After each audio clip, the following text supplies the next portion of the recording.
Kama kombe la dunia limesababisha Simba na Yanga cheze saa 8. Maana yake hakuna sababu nyingine ambayo inaweza kufanya wasicheze saa 8. Unajua kuna kuna mazingira ambayo tunawatengenezea Simba na Yanga ambayo wakienda kwenye mataifa mengine, kwenye michuano mingine hawatengenezewi. Hatuwasaidii. Kwa hiyo kama wewe kama ligi yetu si na kanuni ya saa 8. Acha wacheze kwa sababu wao ni sehemu ya kufuata kanuni.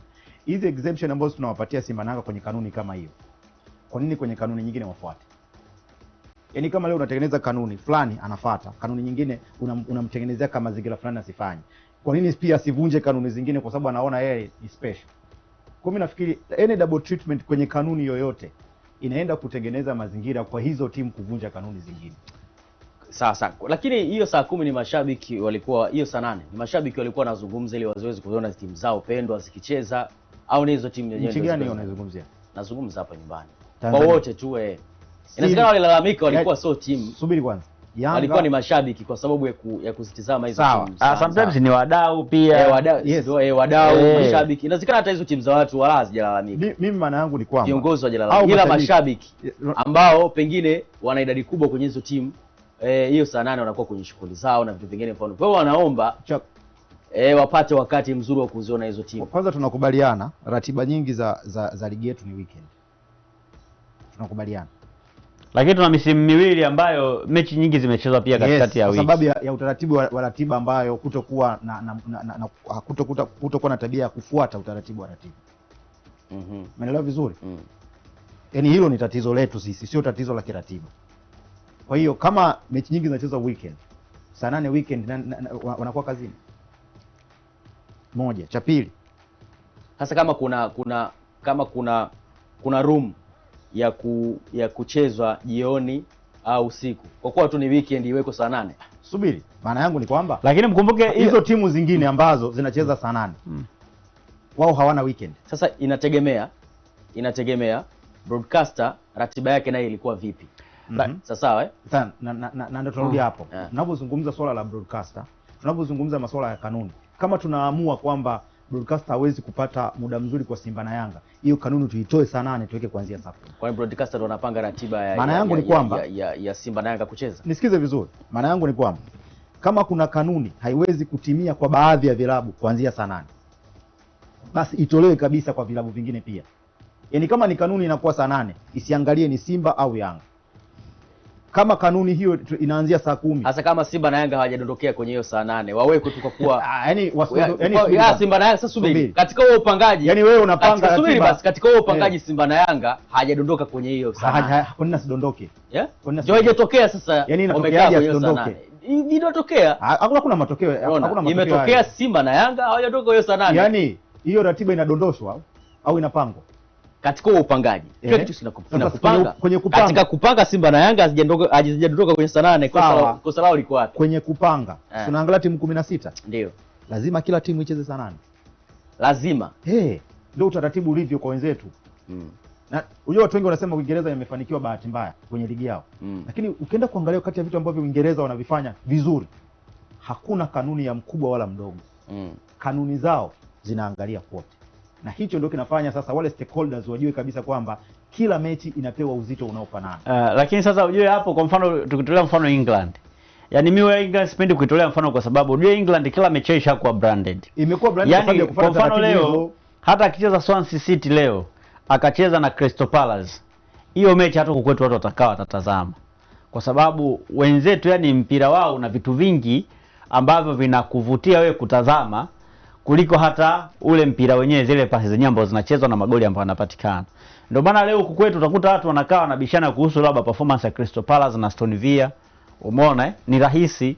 Lakini hukuti leo watu wakizungumzia labda Olympique Marseille amecheza labda na Nantes pale Ufaransa, wakawa na huo mjadala kwa hapa kwetu ni ngumu.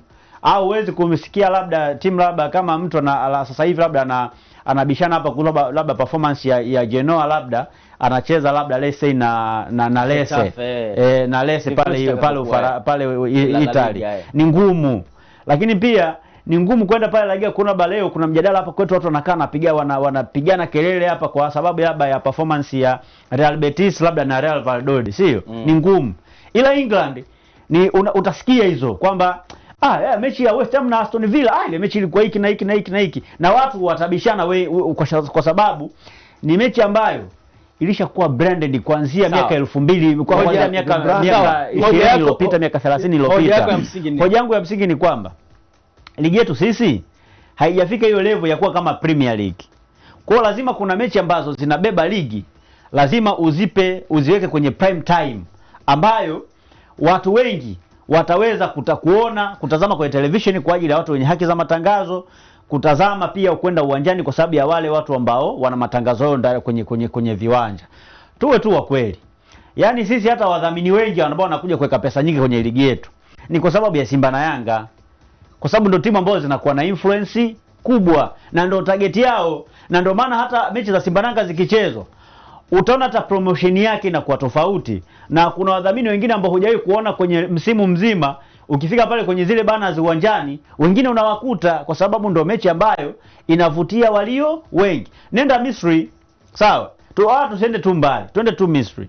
Ukifika Misri, siku ambayo wanacheza ile wiki ambayo wanacheza Zamalek na Ahli, yani unakuta kwenye zile siku tatu huoni, yani unaona ile namna ambavyo shirikisho lenyewe lina brand ile mechi. Yani unakuta siku 5 kabla ya mchezo namna ambavyo mechi inabrandiwa, lakini ile siku ambao wanacheza hawa watu, kama kuna timu nyingine itacheza labda saa 7 saa 8, halafu mechi ya wale watu inachezwa saa 10 kwa sababu ya namna ya kuvalue ligi kupitia hiyo mechi ya dabi. Kubali kwamba Simba na Yanga ndio imebeba. Unajua Alex anazungumzia kuhusiana na Uingereza kuwa bora, lakini hasemi sababu za Uingereza kuwa bora. Sasa Uingereza kwa bora miaka 20 iliyopita. Sasa unaona anataja miaka 20 iliyopita. Sio miaka 20 kaka, miaka mingi sana. Nakwambia kitu hiki moja.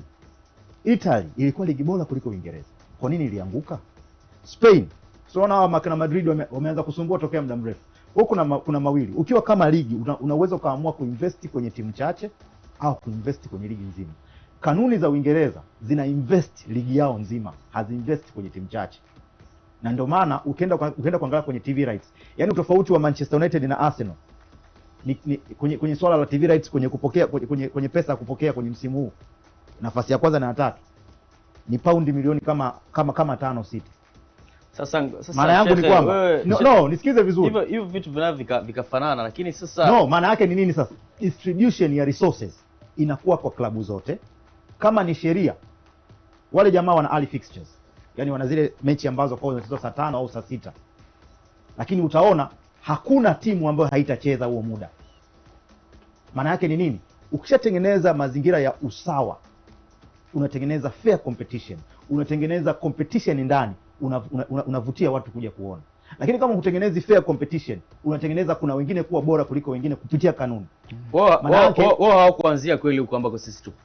Walianza tu nisikilize vizuri, moja kwa moja waka brand team zote na nini, hawakuanza taratibu. Hujanielewa. Ninachokimaanisha ni kwamba usimamizi wa kanuni zao haziangalii wewe ni nani. Ni sawa, yani tunazungumza hilo ni sawa. Yes, ndio kitu ambacho kimewafanya wao wakawa bora. Iwe ni kwenye kanuni ya kifedha, iwe ni kanuni ya kiuchezaji, kwenye kanuni zote hawaangalii wewe ni nani.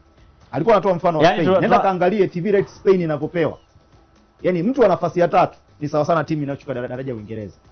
Utaona utofauti wa distribution of resources. Sisi tumefika huko. Maana yangu ni nini? Nani anaweza kutoa hizo fedha? Yanga na Kitayose wapate fedha sana. No, hujanielewa. Maana yangu ni kwamba unasema distribution ya resources. Yes, ndio maana ndio nisikiza sasa vizuri. Distribution ya resources kuelewa vipi? Kwani pesa ipo kwenye hata Arsenal hawezi kupata sawa na hata Arsenal hapati sawa na yule wa mwisho. Lakini maana yake ni kwamba si umetolea mfano wa timu ya kwanza na ya mwisho hapo. Nimetolea mfano timu ya tatu Spain kwenye TV rights. Inaweza kulinganishwa na timu ya mwisho inayochukua daraja ya Uingereza. Lakini sasa relegate haiwezekani. Lakini pia unajua kwa nini haiwezekani? Wa manunuzi labda ya haki haiwezi kuwezekana. Unajua kwa nini haiwezekani?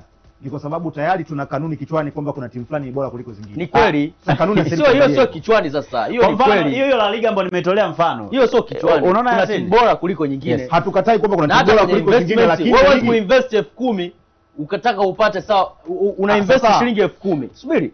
Una invest shilingi 10,000. Sasa kwenye timu yako. Sawa. Kuna mashabiki 5. Unataka upate sawa na Young Africans ambao wana invest mamilioni ya pesa. Sasa wewe utapata wana mashabiki wengi. Wewe utapata pesa kwa hata kwenye TV rights shekhe haiwezi kufanana. Sasa mimi nitakwambia kitu kimoja. Yanga anaweza kacheza na Yanga mwenyewe. Sasa TV rights itaendeshwa kwa hasara. Sikize vizuri. Wewe mtu atakubali kuweka pesa yake aendeshe kitu kimoja. Subiri kwanza. Kwa hiyo Yanga atacheza na Yanga mwenyewe.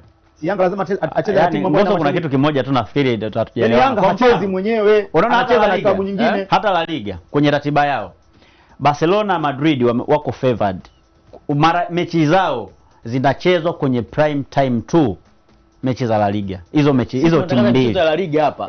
Kuna La Liga Barcelona na Real Madrid wacheza saa 8. Ni saa 10. Tunatangaza La Liga moja saa 12 kwenda juu. La Liga hapa. Na msimu mzima tumetangaza La Liga. Msimu mzima tumetangaza La Liga. Mechi zao ndio maana. Nini Barcelona wanacheza saa 8? Nakwambia kitu kimoja sasa. Nenda kafuatilie kati ya ligi ya Uingereza na ligi ya Spain. Sasa ukienda England, yani ukishafanisha hizo ndio hicho kitu. Kwa sababu gani? La Liga wana invest kwenye zile timu. Sasa kama Spain tu haja invest kama sasa sisi tu IPL.